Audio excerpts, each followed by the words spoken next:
పదే అంటే అది అలవాటైపోతుంది అనే లక్షణం. అంటే నిన్న మొత్తం నాయకులే కాదు, కొన్ని సామాజిక కార్పొరేషన్ నాయకులు ఎవరైతే కొన్ని కులాల కార్పొరేషన్ వాళ్ళందరూ కూడా ఇదే పదాలు వాడారు, ఎక్కువ ఇలాగే మాట్లాడారు. అంటే అది తెలుగుదేశం స్టైల్ ఆఫ్ ఫంక్షనింగ్ అంటున్నా నేను. స్టైల్ ఆఫ్ ఫంక్షనింగ్ ఏంటంటే మీ హిప్నటైజేషన్, అది పబ్లిక్ హిప్నటైజేషన్, వాళ్ళ క్యారెక్టర్, వాళ్ళ నాయకుల హిప్నటైజేషన్.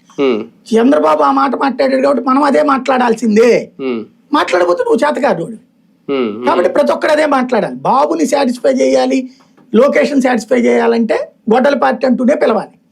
ఇక్కడ బేసిక్ గా ఏంటంటే ఆయన చచ్చిపోయిన రోజున తెలుగుదేశం అధికారంలో ఉంది. ఇవాళ వీళ్ళు ఏం సిబిఐ ద్వారానైనా ఏం తేలింది? జగన్ మర్డర్ చేశాడా? వివేకానంద రెడ్డిని జగన్ మర్డర్ చేయడానికి లాజికల్ పాయింట్ సింపుల్. ఎన్టీ రామారావుది తనంతట తనుగా బలం సాధించుకుంటే పార్టీని చీల్చి తెచ్చుకున్నారు. ఆయన చనిపోయింది వీళ్ళ హయాంలోనే.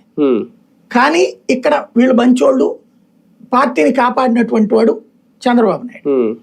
అదే జగన్మోహన్ రెడ్డి తనంతట తను కష్టపడి గెలిచినా సరే ఒకే ఆస్పెక్ట్. వివేకానంద రెడ్డి అంటే పార్టీని లాక్కుందాం అనుకున్నాడట, దాంతో భయపడిపోయి జగన్ గొడవలు పుచ్చుకుని వచ్చాడు. ఆ రోజున అతని అదృష్టం వల్ల ఇక్కడ ఉండకపోవడం, లేకపోతే కనుక ఇతనే చెప్పాడని చెప్పేవాడు. మరి సిబిఐ ఎందుకు పట్టుకోలేదు, ఎందుకు పేరు పెట్టలేదు? కేంద్రంలో ఉంది నీ పార్టీనే, మీ కూటమే, ఇక్కడ ఉంది నీ కూటమే కదా. ఎంత ప్రయత్నించారు? ఈవెన్ అవినాష్ రెడ్డిని వాళ్ళ నాన్న మీద కూడా సాక్ష్యాలు తారుమారు కేసు పెట్టారు, కానీ వాళ్ళు మర్డర్ ప్లాన్ చేశారు ఎట్లా? దాన్ని బట్టి ఏంటో అర్థం.